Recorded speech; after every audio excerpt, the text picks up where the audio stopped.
Ladies and gentlemen, welcome to Source Material. I am your host, Jesse Starcher, and this evening we're going to be heading back to the 90s. That's right, one of my favorite times in the comic book. Some might call it the unspoken decade. Hey, that's right, as a matter of fact. Wah, wah, wah, wah.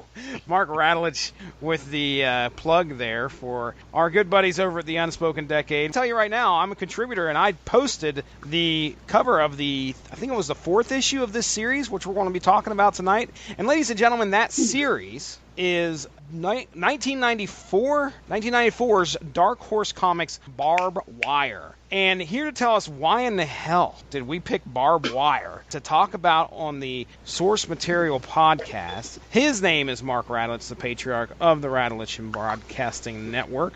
Mark, tell him, Mark. Well. I have a podcast show on the Radulich and Broadcasting Network called On Trial. I co-host it with my good buddy Sean Comer. We used to do a podcast called Long Road to Ruin, where we would look at the ups and downs of franchises. And then we decided that I didn't want to be spending my weekends watching 9 hours worth of movies anymore. So we decided to switch the show to something called On Trial, as I said before. And that we take one movie.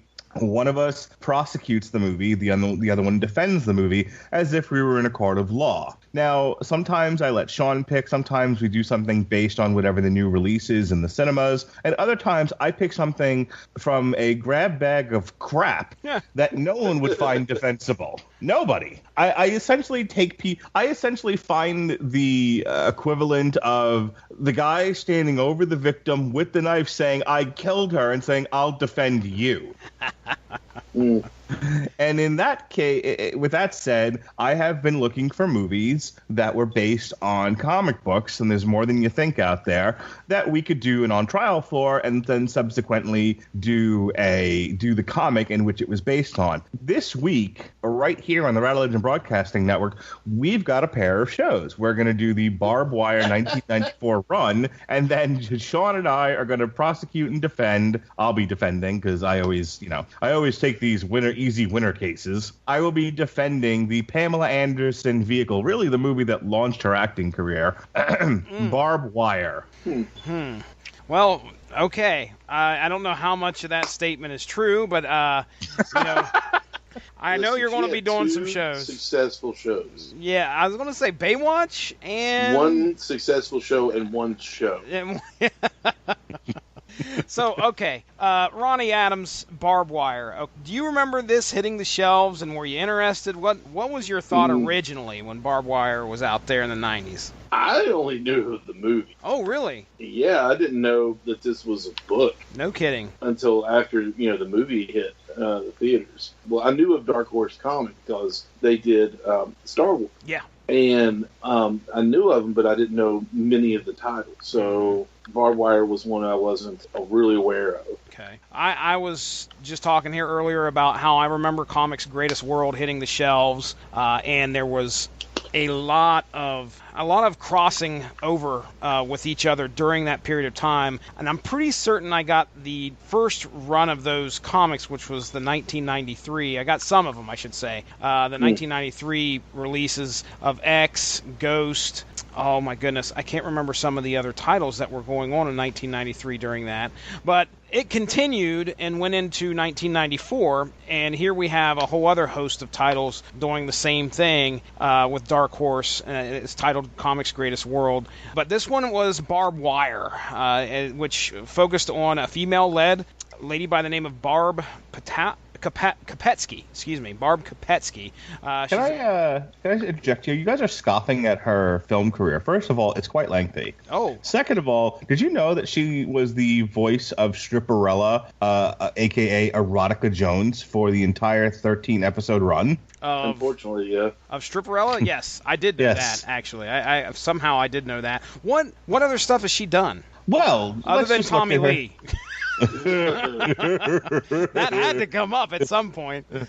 Welcome to Boomtown. All right. Well, let's just look at a couple of her films here. She was in Baywatch the movie for Forbidden Paradise. She was in Because we know Baywatch. that was an Emmy Award winner. And That was She was Oscar made for winner. TV. she was in Baywatch White Thunder at Glacier Bay. Okay, can which- we if that- just strike all Baywatch movies off of the table, please, and tell us what That's else she fine. starred in? Well, she plays herself in the 2002 Scooby-Doo. Okay, She plays herself in Borat. I've never seen it. She plays the Invisible Girl in Superhero Movie. She was Jennifer Mary in Hollywood and Wine. She was in the most recent Baywatch as older Yes. CJ. Mm-hmm. Now, if you go over to her television roles, she was at the Royal Rumble in 1995, and then she was at WrestleMania 11, and she You're played reaching, herself. dude. You're reaching. I said she was the lead role in all 13 episodes of Stripperella. Let's She did see. a show called VIP, too. Yeah, my uncle worked on that. It was terrible. It was Oh, a horrible movie. dude. The I television think show. I was going to say. I think I'm gonna have. Is that like a detective agency of some sort? Yeah. with these three something Yeah, like that. she's the lead role, and she was in 88 episodes. That thing lasted for 4 years. Holy cow, that was a pile of shit. I remember, the only reason I remember this is Angry Video Game Nerd did a review on the video game, the PlayStation video game, based off of that Nice. show. And I think- it was the I most, think- it was the shitty game. I mean, I very. think Jesse and I need to do an entire TV party tonight on this series. Fuck that. I don't know how I would get it. I'm sure I could steal it somehow, but I have no desire to even attempt. This is not a joke. I love how I knew what the show was and offered up that information, and he automatically goes, I think Jesse and I. I think that's amazing. The only reason is because he knows I would hate it, most likely. Exactly. Uh-huh. Bastard. She was also a lead role in Home Improvement for 23 episodes. Lead? As Lisa. She was the- lead? She was the girl that introduced them on the She TV was a show. tool girl. Yeah, she was Yeah. a tool girl. Yeah, lead? I don't Lead know. role. That's stretching it. Lead.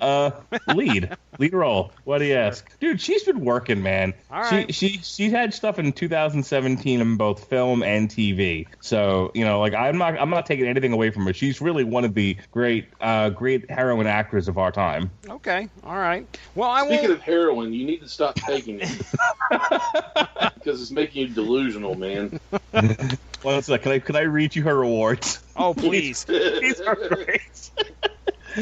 Well, she won an award. She won a Golden Apple Award. The Sour Apple is what she won in 1997. I assume that's for some kind of I don't shitty even know what that performance. is, but I'm sure she deserved it. She won for Worst New Star. She won a raspberry for Barb Wire, the movie that will be on trial tomorrow, and the comic that we're talking about tonight. But she was also nominated for Worst Actress and Worst Screen Couple, which apparently the couple is her and her quote. This is right off the wiki. Her impressive enhancements. What? So Boobs, Jesse. I understand that, but yeah, that award show was interesting. Okay. So continue. she was nominated for Best Female Television Star for an Otto Award in 94 for Baywatch, and then she was nominated again in 1995. She was nominated for Best Actress for an Otto Award in 1996 for Barb Wire, and I don't understand this. So, okay, it's two different awards. What And then award? Bravo Otto Award. So some dude made these up. She was nominated in 1996 for the Stinkers Bad Movie Award for Worst Actress for Barb Wire. Oh my goodness. And she was nominated for a number of That's just raspberries. mean. I understand the Razzies, but that one's just hard. This might be my favorite one. She was nominated for a Stinkers Bad Movie Award in the category of Most Distracting Celebrity Cameo Appearance for Scooby-Doo in 2002. Okay. I think And for Stacked, she was nominated for a Teen Choice Award for Choice TV Actress in a Comedy. okay. What comedy? Does it have it listed there? Stacked. For Stacked. Oh, okay. Got it. Oh yeah, that one. That was a USA, almost like near Up All Night kind of deal, if I remember correctly. Came on, or at least was in the same rotation as Weird Science was in the evenings. I think you guys should recognize the theatrical talent. so. I'll tell you what, Mark Radulich, we're going to let you do that. Come the night you say put Barb Wire on trial. Did you say natural talent? It's theatrical. That's what I said. Oh, I thought you said natural. And I was going to say there ain't nothing natural about it. Well, I'm sure her Hep C is natural. Aside from this horrible movie that we've decided to talk about for the last 15 minutes, my expectations going into this comic book were probably, they were probably affected by the reception of the film. Because I thought what I have heard that the film was, I've never seen Barb Wire, but I knew Pamela Anderson was in it. I knew that there was probably some TNA involved, and I didn't expect much different in the comic, and it turns out I was pleasantly surprised, and we'll talk about that as we go through the series here. Either way, let's talk about the creators, the creators of this comic book. Now, from what I understand, Barb Wire she's created by Chris Warner. In 1994, this series that we're actually going through is not her first appearance. She was previously in a couple other comics, Dark Horse comics prior to this, but this is kind of like the main series, and we're going to be covering 9 issues tonight. And the way we're going to do it, I probably should have told you guys this before we got on here, but I'm going to break it down into 3 sections. I'm going to summarize issues 1 through 3. We'll talk about whatever. Issues 4 and 5, which is the story about the machine, and then the last 4 issues, 6, 7, 8, and 9, which I'm just going to call Ignition Quest, because it mainly focuses around Barb and her running with Ignition near the end. So the writer of this story, as we go through it, the main writer all the way up to like issue 8 is John Arcudi, which we've talked about him. Me and Good Stephen Marsh did a Aliens vs. Predator episode on that writer. So John Arcudi writes the first 8 issues of this series, and then Anita Bennett comes in for the 9th and final issue, along with Paul Guinan. Now, the artists are all over the place. We got a guy by the name of Lee Moder, Dan Lawless, which I think he does issues 2 and 3, 4 and 5. Then Mike Manley steps in for 6 and 7. Then Andrew Robinson for issue 8, and Robert Walker for issue 9. So let's get into the story here, and we'll talk about what happens in these first 3 issues, and talk about our main character, and I'll synopsis this, then you guys just hop in, and we'll have any talking points that you guys want to bring up. So here we go. Steel Harbor. It's a city very representative of its name. It's a hard, unforgiving place to live. But Barb Kopetsky, otherwise known as the tough-as-nails bounty hunter Barb Wire, puts her skip trace skills to use, making a living nabbing those who skipped out on bail. Not only that, she also runs a local bar in town called the Hammerhead. She does this with the assistance of her brother, the brilliant blind mechanic Charlie, her super-powered bar bouncer Frank Fletcher, or otherwise known as Motorhead, and Avram Roman, the government-created cyborg called the Machine. Now, the first 3 issues find Barb trying to track down an assassin by the name of Death Card that has killed one of her recent suspects as she was attempting to bring him in. When her contact tells her that the real money is actually in apprehending superpowered fugitives, Barb plans to make a play to nab a guy by the name of Hurricane Max. Barb convinces Max to try to trap Death Card and then turn himself in. But unfortunately, Max betrays her and attempts to flee. But luckily, with the help of her friend, a hulking cyborg named Machine, she is able to apprehend him. But Death Card escapes. During all of this, we are treated to a gang leader by the name of Mace Blitzkrieg. Well, these are some names. Mace Blitzkrieg and his assault on the police of Steel Harbor, which unfortunately does not get resolved in this series. If you want to check out what happens at the end of this story, check out Will to Power number 4. However, we do get the origin of a very important character of this series, a person by the name of Ignition. We see the original Ignition, who was a guy who's a guy in a hospital bed, and he has his crazy girlfriend by his side. Now, when his girlfriend snaps and kills him in a jealous rage, this poor guy, he's just laying there, He's dead to the world, and she's jealous because a nurse comes in and checks on him, and I think Barb Wire leaves there, and she just snaps, kills this guy in a jealous rage. The power that made Ignition, who he was, then transfers to his girlfriend's body, and we have the new incarnation of Ignition. Ignition 2. Apparently that's what it's called in the wiki. Ignition 2.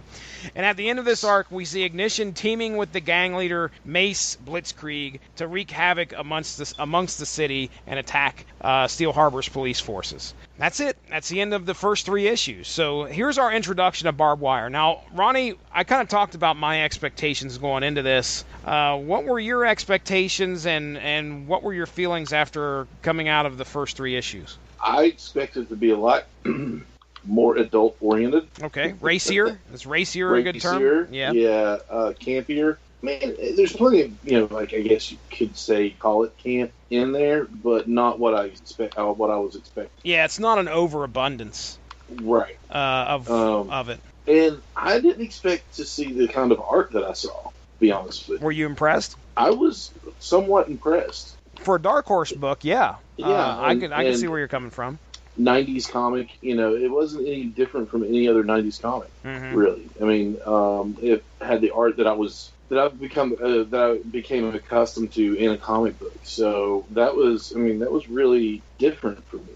What'd you think of Barb as a character? Different, a lot stronger of a character than what the movie presented. More capable, I guess you could say. Okay. Mark Radulich, what's your thoughts of this first 3 issues and your expectations / what you got out of this first story arc? Well, let me first say that I enjoyed the whole 9-issue run, but like Ronnie, I expected a lot more tits. I expected it to be racier. Not what I said, sir. But I mean, once you kind of got over the initial assumption, got past your assumptions of what this was going to be, especially like you guys, I wasn't aware this was a comic first. I thought this was just a shitty Pamela handler Pamela. I handle my Pamela all the time. Pamela Anderson movie. I guess I assumed that the comic would be more like the movie. It turns out they're really 2 completely different entities. For one thing, this iteration of Barb Wire in the comic is she's not like really any kind of, she's not really like a sexualized character. Yeah. The only thing that's even like remotely sexualized about her is she's wearing high heels and, kind of a goofy club outfit, to go hunting bad guys in. Mm-hmm. But so one might say that's like her superhero costume. Yeah, it's no different from what you found in X-Men or anything else. If not a little bit tamer. I mean, I wouldn't. Right. It definitely was not like nearly the whore. I was gonna say she doesn't look like nearly the whore some of the other ones look like in Marvel and DC comics. So I credit them for that. But like she's not ditzy. She's not dumb at all. Again, if she wasn't wandering around in a halter top and in a pink jacket, she's just, there's also like nothing particularly special about her. She can beat people up and she's a bounty hunter. There's a series of books that my wife really likes. The volume number of the book is part of the title. So it'll be like 21, like chapter, like volume 21, 21 gun salute, something like that. And it's about a bounty hunter. And again, I saw a fair degree of similarities between these 2 characters. By the way, this was also made into a movie that nobody saw. It's just a girl out there trying to capture mostly male bail jumpers, and like it's a weird comic because on the one hand she's just doing the thing, on the other hand they introduce all these superhero elements that she's like trying to hardcore stay away from. She's like, yeah, that's too much trouble. I just want to get the regular bad guys. Yeah, and she just wants to pay rent and make money. Right. Yeah. Yeah. She, essentially, like skip tracing is supporting her bar, which is her true love. Mm-hmm. Like, not what I expected at all with this comic. Not to say that I didn't like it. I liked it a lot. It was just kind of I had to back away from my preconceived notions of what this was. I thought this was going to be like an over the top. Like I joked around before about Stripperella. I thought it was going to be something more like that. It was like like the sexual content was going to be more up front, and it was going to be like an over the top heavy metal magazine. Are you guys familiar with heavy metal? I remember Heavy Metal. I thought it would be something more like that. It's really not, though. It's just sort of a weird concept. It's like, we're going to do just an average, we're going to do like an average bounty hunter in a world full of supervillains that she just won't interact with. All right? I mean, the only time she gets involved with super villains is when she has to do that in order to kind of support herself. She doesn't. You can tell when she talks to her contact about, okay, I need some money, I need some people to go catch, and he's like, well, hey, you know where the real money's at? There's these guys, the Hurricane Max. Yeah, you can go get him, and she's like, yeah, and everybody else who's tried to get him has pretty much been squashed because of these wind powers that this guy has. But she takes it on anyway. Go ahead. Real quick, the movie I was referring to was One for the Money, starring Katherine Heigl. Oh, okay. Oh, I think I've seen that. I've seen that. Yeah, that was supposed to be the beginning of an entire franchise, but the movie didn't do very well. So they've only made one of them. But there's like 30 some odd books with this Stephanie Plum character. So yeah, your takeaways are the same as mine. Came into this thing expecting an over-sexualized 90s girl. I mean, she's wearing the tight outfit. We'll give her that. But I mean, really, there's nothing like that in the book. It's just her trying to maintain her business. She's trying to maintain the financial stability with this bar. And yes, she has friends who are superheroes, such as the Machine and such as the bouncer, the guy by the name of Frank Fletcher, Motorhead, which, by the way, there are definitely some ties to the band Motorhead, considering one of the miniseries that she stars in is called Ace of Spades, which I thought was pretty interesting. But I do want to just give a real quick shout out to poor Frank Fletcher, who shows up twice in this series, which maybe I don't know, maybe he's got more appearances throughout the rest of the Dark Horse series, Comics Greatest World series out there. But, he shows up in here and he ends up blowing the wall down accidentally with whatever telekinetic powers that he has. So he blows the wall down this bar, and Barb's like, you know what? Why don't you take a vacation and get out of here? So this guy leaves. Two issues later, we got all this big dust up with the Blitzkrieg guy, and he hears that over the news, and he's like, at the end of issue 3, he's like, he hears that, and he's decided to head back to Steel Harbor. And then that's it. We don't see anything else. That's why at the end of issue 3, he's sitting there and he hears that. That's how they close. Like his, scary looking mug going, I just remembered someplace I gotta be. And he's walking out of this place. And I'm like, oh man, I cannot wait to see what's going to happen now. Him and Blitzkrieg are going to go at it. Doesn't happen in the pages of Barb Wire. And I had to go down to the end of the letters page on issue 3 to where I'll just, it says, join us in 2 months. We take a break next month as Barb and her Steel Harbor buds will take part in our wild and frenetic Will to Power crossover. So you actually have to go to another series, which is common in 90s comics. Wouldn't you say, Ronnie Adams? Yes. You had to go to another... That was the whole point of a crossover, too, which everybody in the mid-90s, early to mid-90s, was hopping on the crossover bandwagon. If Marvel didn't do something like that with a Spider-Man or an X-Men title every month, the Dark Horse was definitely emulating that, I think, in this instance anyway. That's the only point in this whole series where I think that occurs, but regardless... I was sitting there worried I missed something when we hop into the next part, this next series, or the story arc. So, all right, so issues 4 and 5 starts out with The Ghost in the Machine. This story mainly focuses on a federal officer, real shithead by the name of, I think his last name is Creep. I'm going to call him Creep because he's a creep, who apparently he has ties to the origin of Barb's partner, the Machine, who is this cyborg guy. I mean, he can get into computers and apparently has some kind of control over wires, because at one point I think wires come out of a phone and attack a guy, and it's all because the Machine is controlling him. But before the Machine was the Machine, he was a regular guy like me and you. He was Avram Roman. Creep has some apparent ties to Avram. When Creep finds Avram, he uses the Machine's father, who believes his son to have been dead, to attempt to lure him out. When he is finally drawn out of the Hammerhead bar, Creep viciously attacks him with similar creations that he's made. The machine is able to best them and escapes, but soon finds, afterwards, he finds Creep's home/lab and attacks it, begging for Creep to have the other cyborgs kill him. However, inside the machine's mind, we see that the machine is a separate entity and will not allow him to give up his life so easily, and is trying to take over, but Avram won't let them. So as the machine leaves, Barb shows up and stops Creep from doing more damage. The end gives us some depth to the character of Avram, as Barb pleads with him to talk to his dad. And Avram has long since decided he would rather his father believe him dead than know the truth of what he has become. So I did a little bit of research on this character, and yeah, it turns out he was like, just from what they said in issue 1, he was a victim of the government installing, let me read this to you real quick, just so we can have an idea of who Avram Roman is as soon as I get to it, which I don't know if you guys saw or not, but at the end of like the first issue, there was like an introduction to every character in Barb Wire. It was characters that hadn't even shown up in the book yet. But here we go.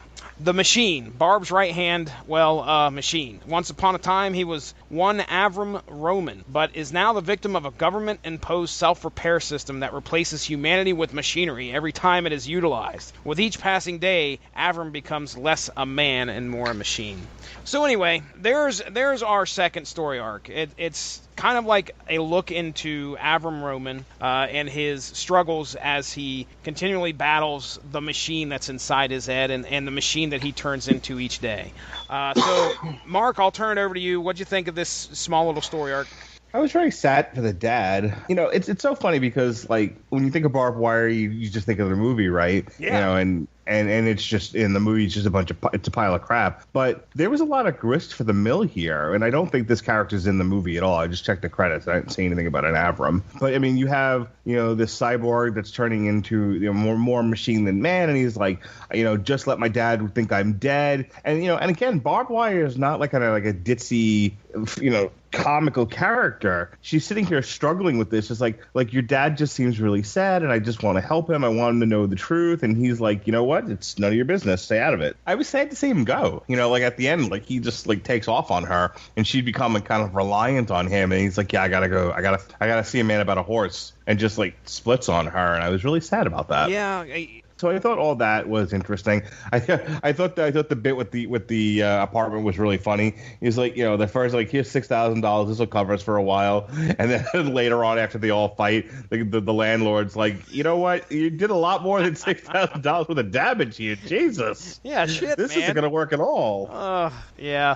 Well, I didn't know who the hell this guy was. This creep guy. He comes in there and like he brings these people in there and he just starts hacking them with an axe. And I'm like, what the hell is going on with this dude? There's mention of a group of people called the Pent Agents, which I assume has something to do with the Pentagon, because Creep was this, you know, he was this government agent or federal officer. That was an interesting part. I think for me personally, this was probably one of the 9 issues. This was probably one of the more poignant stories that kind of like made me think, you know, there's a lot more to this series than I actually gave it credit for going into this. It's kind of a hidden treasure because, again, you know, unless you were following Dark Horse Comics at the time, you know, it's like if I had to just came out and said, hey guys, what do you think about doing Barb Wire? I'm sure the reaction would have been like, why? You know, and then like you read like, oh well, this is actually like much better than you would think it is based on the movie that, you know, was derived from it, which makes me kind of mad at the people who put that movie together. Well, you got to think of what they were going for and the audience that were going for with who they cast as well. No, I get that, but there was obviously the source material. The source material is certainly a lot better than what they did with it. Oh, absolutely. Like the source material deserved better. Well, I mean, look at the X-Men movies and Fantastic Four movies. What about them? They're terrible. Not all of them. Not all the X-Men movies are bad. Not all the Fantastic Four movies are bad. Have you seen the last one? The last one's a cinematic masterpiece. Mark, take it back. Anyway, as we all know, Josh Trank and Fox really hit it out of the park with Fantastic. really nailing the dynamic between all of the characters, and were able to create a movie with such vibrant lore. Oh, they're really mining the lore as best they could. So just taking a look here, guys, real quick. I'm pushing it. I'm going to throw this out there. The Machine was in his own comic. So my guess is Abram Roman Jr. took off from Barb Wire's comic and then started his own. I don't know if anybody else had this problem, but every time I read his name, all I did was picture that comedian that tells the story about being in the Machine when he was on a college trip to Russia. I can't remember the comedian's name, but all you have to do is type in the Machine. Yakov Smirnoff? No. We're talking about a good comedian. The Machine? Comedian? Benny Hill? What is wrong with you? Bert Kreischer? Yes. Rip Taylor? Bert Kreischer. What? Are you sure it's not Rip Taylor? He tells the story about... He does not have a shirt on. I can see that right now. He does most of his stand-up shirtless. But does he throw confetti like Rip Taylor? No. Oh. God. It'd be much funnier if he threw confetti. I'm trying to tell the story. Is it about Rip Taylor? You know what? Just know that there's a comedian that tells a story about taking a trip to Russia, and he's known in the Russian mob as the Machine, and he's a made man. Okay, I'll remember that. Jesse, did you know that there was a comedian named Rip Taylor who would throw confetti after his jokes? Yeah, I kind of picked up on that after the first 3 times you mentioned it. Believe it or not, I'm walking on air. All right. So. What? No. Why would you start singing? Why would you start singing on the podcast? I don't know. That's ridiculous. We're trying to have a discussion. So out of character. We're trying to have a discussion about Barb Wire, one of the seminal comics of the '90s. So, which produced an award-winning movie. Oh yeah, it won plenty of awards from what I remember. It won at least. Hang on, I got to see how many it won. We got to count it. Because I was just looking at what Pam Anderson won, but we didn't look at what Barb Wire itself won. Oh boy. You can keep going. I'll just interrupt you. Oh, okay. All right. By all means, sir. Here we go. Awards and nominations. Okay. It was nominated for the following Razzies: Worst Picture, Worst Actress, Pamela Anderson; Worst Screen Couple, Pamela Anderson's Impressive Enhancements; Worst Screenplay, Chuck Farrer and Eileen Chaikin. It won for Worst New Star in Pamela Anderson, and Worst Original Song, Welcome to Planet Boom by Tommy Lee, which I hope you came into tonight on this podcast. And then I have so many jokes I could make right there, just by what you said. But go ahead, continue. I hope what I hope everyone just heard was that you stopped the podcast and inserted a bunch. And then 1997, the MTV Movie Awards, Best Fight, Pamela Anderson and Steve Railsback. It was nominated. It was Best Fight? Yes. Oh, interesting. Okay. Well, aside from that absurdity, I wanted to point out the very end of that story arc where she watches this stuff happen between Avram and his dad, and she gets the notion to call her dad, which I thought was pretty cool. So she calls her dad, and he's like, "What the hell you want? You know, you never hardly call. It's not a holiday." And she's like, "Well, you know what? I just wanted to call to see if I could come over and hang out with you guys." So anyway, interesting. Again, very interesting. Not what I expected in any way. And this particular story arc right here really opened my eyes. Aside from this, we're about to get into the last 4 issues of this comic, and these next 4 have, I think, the biggest oh shit moment of this series for me. And I'll kind of talk about that as we get to it. But all right, here we go. Let's get into what I call Ignition Quest, which that is a horrible title, but whatever. So yes, Ignition, as if you couldn't tell. This is going to be centered around the second embodiment of the villain Ignition. But we start out with Barb quitting. Yeah, that the last bit, or the letters page, or the coming next month on issue 5 said that Barb's quitting the skip trace game. And I was like, oh boy, here we go. So anyway, after a run-in with a small criminal, which has to have the worst name ever, by Johnny B. Rude. I mean, come on, dude. After a run-in with a small-time criminal, including a potential of getting sued for wrecking the car of a bystander by the name of Dennis O'Neil, wink, wink. I don't know if you guys picked up on that, but he's a rather prominent comic creator. So anyway, she ends up accidentally wrecking this car of this guy, and she's about to be getting sued, and she runs into some rough times with the people she cares about. Machine's gone, kind of giving her brother a hard time, Charlie. She's giving him a hard time. I think one of her bartenders quit on her, just leaves. So she's just kind of tired of all this crap that she's running into, and she decides she needs to change and kind of focus on her friends at the bar, and so she quits bounty hunting. But the problem is that by quitting a job, you run into some problems trying to figure out where your income's going to be coming from. So things financially get tough for Barb, as without the skip trace money coming in, she has to start actually taking out loans, and there's a interaction with a real skeezy loan officer who pretty much solicits, maybe he could approve a few things if she does a few favors for him. And Barb, hashtag me too. Did you? Yeah, hashtag me too. She ain't taking none of it, man. She kicks that guy's ass. And she didn't get her loan. No, she didn't. She didn't give a shit, though. She was like, I'm out.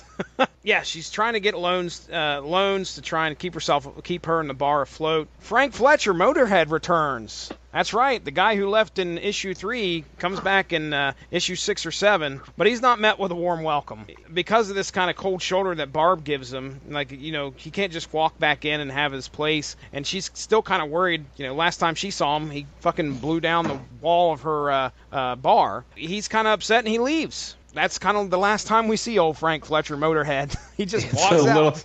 It's a little underwritten. It's like a guy shows up and she's like, oh, well, I don't think I can bring you back on with what's been going on. He's like, oh, okay, well, that doesn't surprise me. And then he leaves. He's gone. Yeah. Hey, listen, I don't think you should be here. You're right. And just walks away. He's gone. Okay. All right. All right. I'm a douche. So, during this, an old villainous team reunites. Ignition 2 and Hardhide. So let's talk about Hardhide real quick. Mark, can you give our listeners your best description of Hardhide and who this guy is? It seems to be an old honky who's made of lizard skin. Yeah, he's got this bullets bounce off of him. He definitely looks like he's been through the ringer. Yeah, he got beat with an ugly stick. So he either just got out of the joint or has just made his way back to Steel Harbor. And whatever he is, he ain't gonna last very long because he's about to have his powers taken away. Yeah, we're gonna have some problems because Ignition 2. Okay, now remember, it was Ignition's crazy girlfriend that got Ignition's powers after she killed him. So she's still crazy, and after all these years.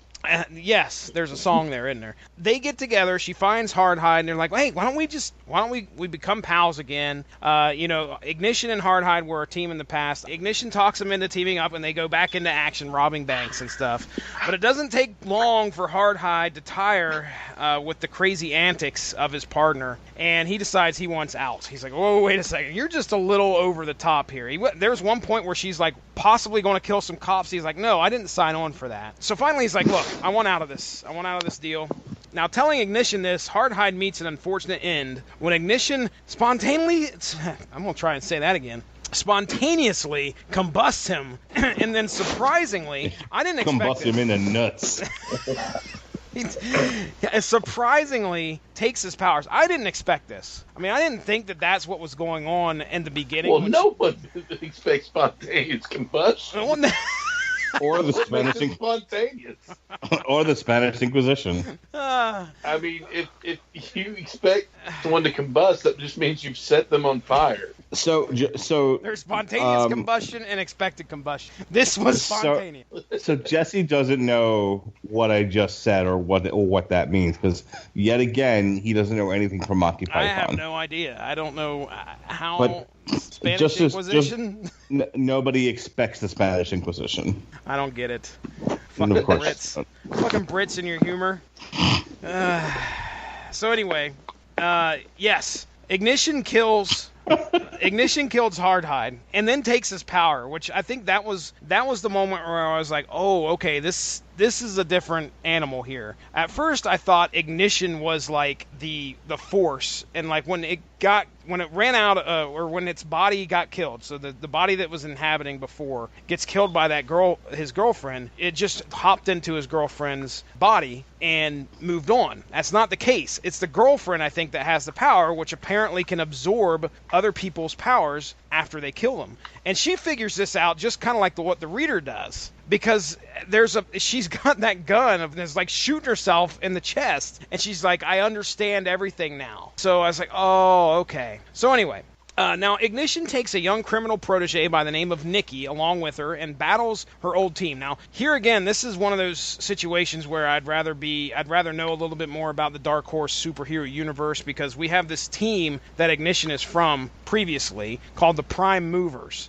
She just straight up attacks one of them. Actually, one of the guys that was defending her in the first place. During the battle, Ignition is outmatched, and her and Nikki barely escape with their lives. Nikki explains maybe Ignition needs to find Barb Wire and kill her and take her powers, as it seems Barb is always quicker and smarter than her competition. Now, up to this point, I'm sure I'm on the same level as you guys. I didn't think that Barb Wire has any powers. Ronnie? Right. No, I had no clue. Okay. Mark? They start to say, like, her powers are her brains, but she doesn't have any actual, like, metaphysical powers. Okay. Yeah.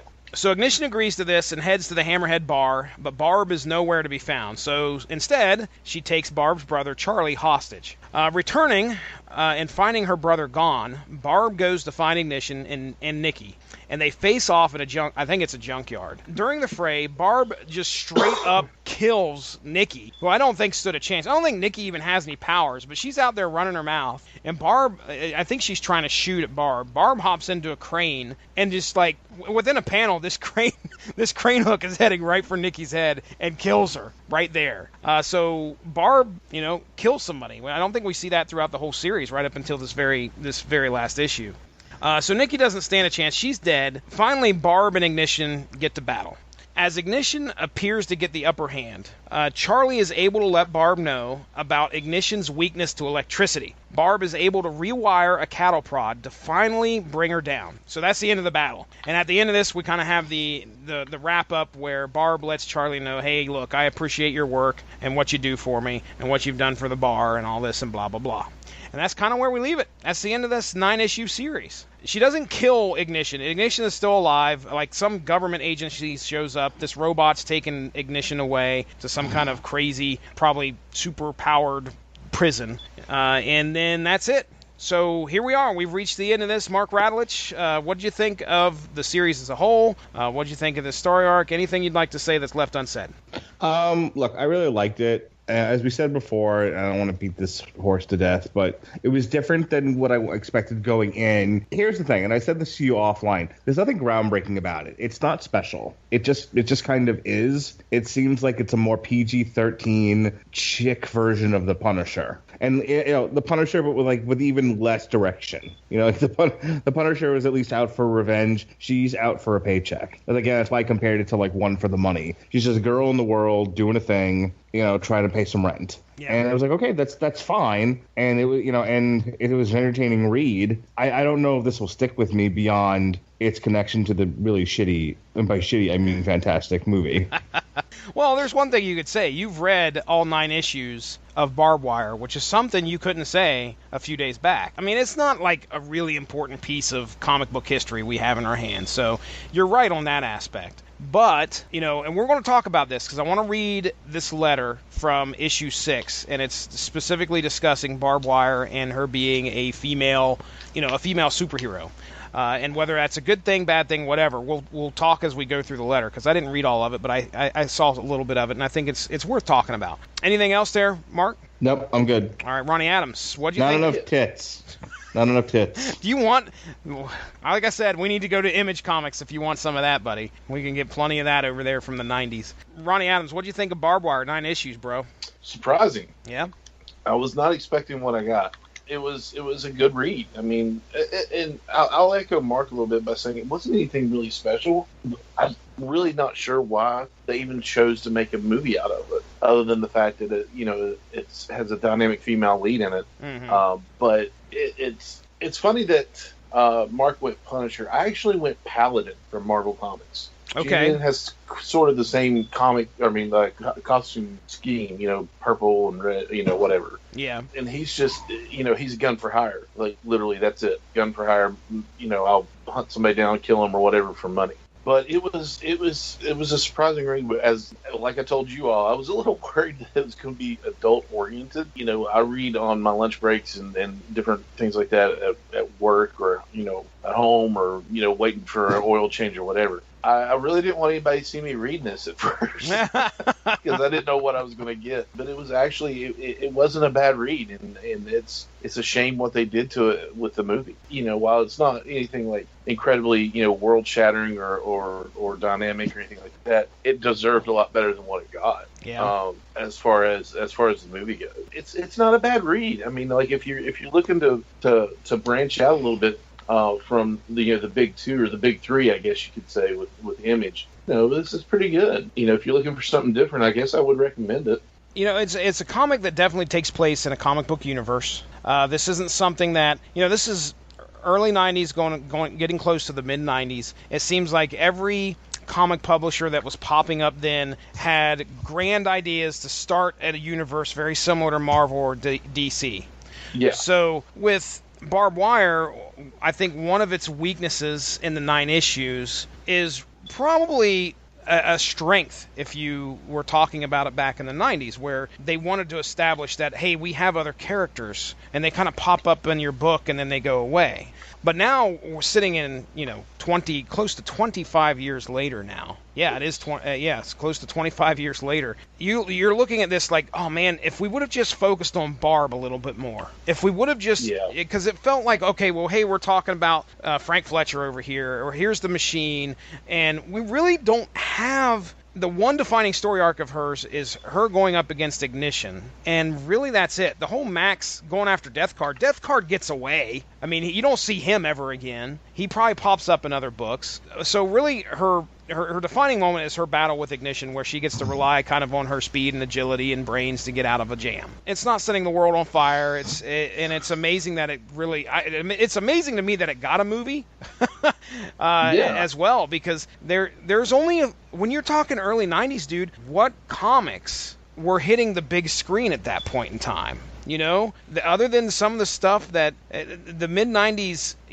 I don't think we get really Blade until what, 98, 99, somewhere around there, something like that. Yeah, 2000 maybe, I don't know, but that's kind of where the Marvel universe, or at least Marvel Comics, I think, get their start. So here we have a comic or a movie that's based off of an independent comic. Now, there were a few out there, I'm sure, but again, you know, if you said Barb Wire, and back in the 90s, I was scratching my head like, okay, we can't have one of the other more female-led protagonist books from Marvel or DC, which maybe there wasn't too many at the time. I don't know if there was very many in the 90s that were female-led books. For some reason, I'm trying to think off the top of my head what 90s Marvel comic featured a female She-Hulk. She-Hulk would probably be a good one. You know, all the special effects that you had to put forth in the 90s for a movie like that, that's not going to happen. Barb Wire is simple, you know, so she's simple. She's riding a bike. She wears tight pants. You don't even have to pay for the wardrobe for a shirt, apparently. Just give her a tube top. Literally, I remember watching that movie, and they had her clothes off within the first 45 seconds. Mark, are you awake? Yeah. All right, we are going to go. I'm going to read, so pinch yourself like every 10 seconds so you can stay awake here. All right. I just want to see what you guys think about this, and we'll kind of run through this real quick, and then You're talking about the Watchmen. You're talking about the Watchmen, right? V for Vendetta. So, all right, dear Editor M. Hey, come on, I read a letters page to find out about comics, not to see them slandered. Barb Wire number 2. How can you say there has been an utter lack of truly strong female characters? Now remember, this is 94. Comics have been way ahead of other entertainment media in portraying truly strong female characters, and this tradition goes back to 1939 and maybe earlier. Unattractive superheroines? What comics have you been reading? I can't think of a single prominent female comic book character that isn't a dead knockout. Do they have to be rescued by male characters? Sometimes. times, but they do their share of rescuing as well. Besides, if needing an occasional rescue is a sign of weakness, Barb Wire isn't very strong. In 3 issues, men have rescued her 4 times. The Machine rescued her at the party house, Motorhead rescued her from a burst of automatic rifle fire, Hurricane Max rescued her from Death Card, and the Machine and Alonzo rescued her from the rubble Hurricane Max had trapped her in. You may think that this shows she isn't truly strong. I think it just shows that one can be strong and still not be invincible. I think it's a good thing for women to be portrayed as being as competent as men. I think the comics industry, including Dark Horse's contributions, deserves praise for its traditional dedication to this. If Wires to Barb is going to be a forum for overstated sociology, let's at least give credit where credit's due. Better yet, let's keep the letters page for letters about comics. So, okay, Mark Radulich, do you think? Okay, you're going to put your brain to work here. Do you think Barb Wire is a very strong female character, and if so, give some examples? Even though she was rescued 4 to 5 times throughout the comic. All right, so let's say at the height of female empowerment is Captain Marvel, and just below that is Zatanna, and at the bottom, gosh, I don't know who would be at the bottom. Ronnie. Mary Jane Watson. Yeah, we'll say Aunt May. Aunt May. Yeah, that's. I was hoping for somebody deserved. hotter, but okay, Aunt May. No, I didn't say I didn't say like, fuckable. I meant Spider-Man: Homecoming Aunt May or comic book Aunt May. Yeah, I'm trying to think of somebody that really relies on, like, Pepper Potts, but she's pretty strong. She was a hero in her own right. Yeah, she was. What was her? Ironheart or whatever her name is. No, Rescue. Rescue. Thank you. So I don't know. It's tough because there's quite a few ladies who, even though you may think they may not do much, comics have portrayed them differently. But okay, we'll go with Aunt May. But go ahead, Mark. Finish your point. Let's go with modern age and like golden age. You're gonna break my brain. What? Okay, never mind. I did not say anything. Are you saying modern age women compared to golden age women? You would know that. I mean, like today, Wonder Woman is one of the strongest women in comics. Oh yes. Okay. She's a positive role model for girls everywhere. But also, when her comic book was newer, there was a lot of how can I put this? There were a lot of instances where she was she was turned over a villain's knee and spanked. Ah, yes. Yep. She was told that women's place was in the kitchen or whatever. She was told she wasn't pretty, so that was that caused her to. and so Wonder Woman was canceled. Right. I've got a perfect example. 80s Janet Van Dyne. Okay. That's, we read Secret Wars, and she's like worried about her fucking hair throughout there was a comb. Dr. Doom tricked her into coming over there by like Magneto. Was it Magneto? Giving her Magneto. That's right, it was Magneto. Giving her a fucking comb and a mirror. That's some bad shit. So we're gonna say 80s Janet Van Dyne and absolutely 60s Sue Storm. Yeah. Okay. There we go. Yeah. We'll call them the bottom. So anyway, Mark Radulich, finish your point. I would say she's probably about mid-range, about a 5. Because again, she, I don't know, I maybe a little bit higher. But I feel like she was definitely very reliant on the Machine. Like when he left, she knew she was super vulnerable. She like the one time like she goes after she's supposed to be a professional bounty hunter, and and she quits like almost as soon as she has one kind of botched attempt at a skip trace, and the Machine isn't there to back her up. Yeah. On the other hand, she's, for a regular human, just a regular humie, she's pretty powerful. She can kick a bit of ass. I think if the message you're trying to tell, little girls, whatever, is you can be pretty and kick ass at the same time, I think she does a pretty okay job of it. She succeeds, yeah. Yeah, I wouldn't be against giving Lily this series for her to read. Though Lily would then hand it back to me and say, "I said Spider-Gwen, motherfucker." You talked a little about her language. No, my daughter doesn't curse. My daughter actually gets on me about cursing. Like, I put podcasts on in the car or whatever. She's like, "Can we turn off the cursing? All they say is bad language." Never, never. All right, Ronnie, anything else you'd like to add to that? You said she owns her own business. Kick off with that real quick. She owns not only her own business, but she owns two businesses, skip tracing and a bar. Yeah. That are predominantly male-owned businesses. That's true. All right, well, this has been our coverage of Barb Wire. We have read 9 issues of a 1994 comic. I was very pleased and glad we had the opportunity to talk about it tonight. So let's get into plugs. Mark Radulich, what is going on the Radulich and Broadcasting Network? All right, tomorrow night on the Radulich and Broadcasting Network is our on trial for the Pamela Anderson award-nominated movie Barb Wire.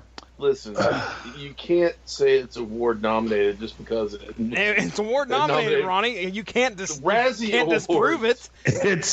Look, you're being very specific, and I feel like you hate women. I'm trying to talk about... Things took a turn. What a twist. Aren't you glad I woke up? All right, so let's see. What are we doing on the Metal Hammer of Doom this week? Okay, Jesse, what's next? Bullet for My Valentine, new album, Gravity. We'll have a whole bunch of Metal Hammer of Doom extras for you, and then the review of Gravity by Bullet for My Valentine. Last week, we had a bunch of content drop. We had our Legion, our X-Men Legacy show here on Source Material, and then Foo the Snoo. Yes, you could be reading a Hut Zut or something like that. I don't know what the hell's... You could play a Hut Zut if you learn to read with your eyes shut. Anyway, it means nothing to me. So Jesse and I, we did a TV party tonight for Legion Season 2. We talked for an hour. We still don't know what that show was all about. And then nothing will be decided. We will have no resolution for you. Tune in for absolute confusion. It's an hour. It's an hour of me and Jesse going, "Did you understand what happened? Because I sure the fuck didn't." With that being said, then we reviewed the new Alice in Chains album, Rainier Fog. Next week on the Radulich and Broadcasting Network, it's the show Ronnie has been waiting all year for. When I tell you, ladies and gentlemen, what a pain in the ass Ronnie Adams has been about this, it's every week. When are we doing Snagglepuss? When are we doing Snagglepuss? The Snagglepuss Chronicles, guys. I'm Ronnie Adams from the Screaming Boy podcast, Snagglepuss. He at one point thought about changing the name of his podcast to the Snagglepuss podcast. How does it feel to know that you lie so much? Don't know what you're talking about. Anyway, we're finally asking about that stupid book is so I can pretend to be sick that night. Anyway, Ronnie Adams' dreams are finally coming true. We are going to review the Snagglepuss Chronicles. So that's coming for your ass right there. And speaking of no comment. Speaking of your ass, we got a TV party. Talks out of his a lot. We got a TV party for the Freeform series Cloak and Dagger. Jesse and I will finally get around to talking about that. I kind of know what happened on that one. That was less confusing than Legion, but not by much. And then finally, here on the Metal Hammer of Doom, it's the one we've all been waiting for. It's what it's all been leading up to. Finally, all the secrets will be revealed in the Book of Bad Decisions by Clutch. And then just for shits and giggles, Sean Comer, myself, and some broads will be talking Insatiable Season 1. And lest I forget, we threw up an extra TV party tonight for Disenchantment, with Canadian fan of the show, David Wright, and a special appearance by Simpson fanatic Robert Winfrey. Ooh, so that's nice. I forgot Winfrey's name for a second. He's got too many Roberts on podcasts. That's true. I 2 minutes ago, I was snoring. Give me a break. We've got a whole bunch of shows for the Predator series. We've got Iron Fist coming up. We've got Ozarks. We've got Inzarks. We've got Aardvarks. Oh, okay. Interesting. Ronnie Adams of the Screaming Boy podcast, please. My name is Ronnie Adams, and I have a show called the Screaming Boy podcast. We've been on a slight hiatus as of late, other than putting out network-exclusive shows. We are set to begin again here very, very soon. we're excited about that. But you can go back and listen to all of our shows on iTunes, TuneIn, Stitcher, and right here on the Radulich and Broadcasting Network. They're a lot of fun. It's a nerd culture, pop culture show that will absolutely rock your socks off. The last one we did was entitled "The Day Laughter Died," and it's about the firing of one James Gunn. And now, from the Guardians of the Galaxy movies, and now Guardians of the Galaxy 3 has been put on hold. So we don't know if we're going to get to see that or not. So maybe they're just doing it until all this controversy dies down. So let's hope that's what's going on, and we get to see another James Gunn classic with Guardians of the Galaxy 3. But with that, I'm going to say check us out on any of the social media that's out there. Facebook, Instagram, Twitter, the whole nine. We're on there. Please just look us up, find us, hit like, subscribe, follow us, whatever you want to do, whatever tickles your fancy. And we'll give you a follow back and we'll say hello. I'm also attending a couple more conventions coming up. The Greensboro Comic-Con and Fayetteville Comic-Con, which is going to be very interesting to say the least. Greensboro, this is its second year, so they are upping their game. It's a lot of fun. It's a good con. They're very organized. I've really enjoyed it for its first year. Fayetteville is another one where I will actually get to meet the horror icon Tony Todd and Tom Savini, who has done a lot of special effects for Friday the 13th. Special effects, yeah, and directed the remake of Night of the Living Dead, which actually starred Mr. Todd, and so I'm super excited about that. And I'll be posting a lot of pictures with a lot of cosplay and different things like that. Keep in touch with us. We're going to be posting a lot of pictures and a lot of updates. All right, very good. Well, ladies and gentlemen, that concludes Source Material. We will be talking to you soon. Have a good one. Bye-bye. That brings this episode of Source Material to a close. Thank you all for joining us. Make sure to give that Radulich in Broadcasting Facebook page a like to stay up on top of all the great podcasts we have to offer. We are at home on Spreaker, but you can also find us on iTunes, Stitcher, TuneIn Radio, and recently we have hit the air on Spotify. Find your favorite podcast platform and type in RADULICH to subscribe for some great content. If you enjoyed this show, please feel free to share and spread the word. And as always, we appreciate any feedback and look forward to entertaining you again soon.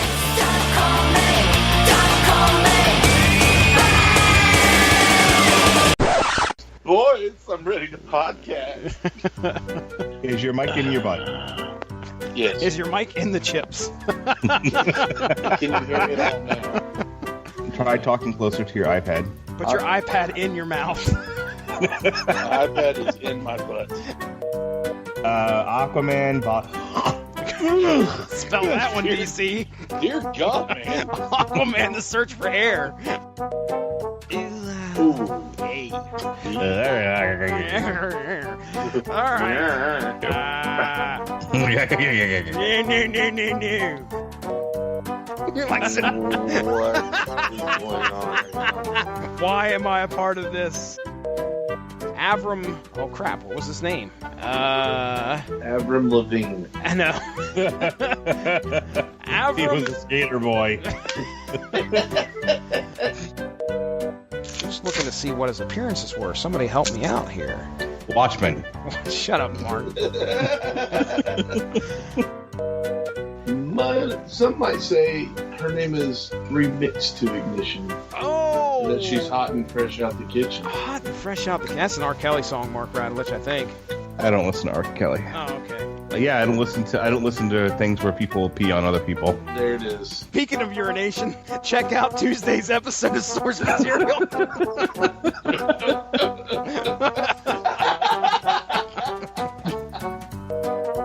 Ignition 2, Electric Boogaloo, and Hardhide. I can be your bodyguard. You can be my long-lost pal. And Call me out. I didn't sing it. Hashtag me too, okay, Jesse? Yep. I don't think that means what you think it means. I tried to stay awake. It was tough. I mean, my goodness. Why, did I start snoring? No, you didn't start snoring. I just want to make sure you're there. She owns her own business. Wildly, I mean, like, I would He's say... asleep. Mark Radlich, wake up. Sorry. Mark. Now you started snoring. I'm sorry. Did I really snore? You did, sir. Oh, yeah. No, don't you worry. That's a good one.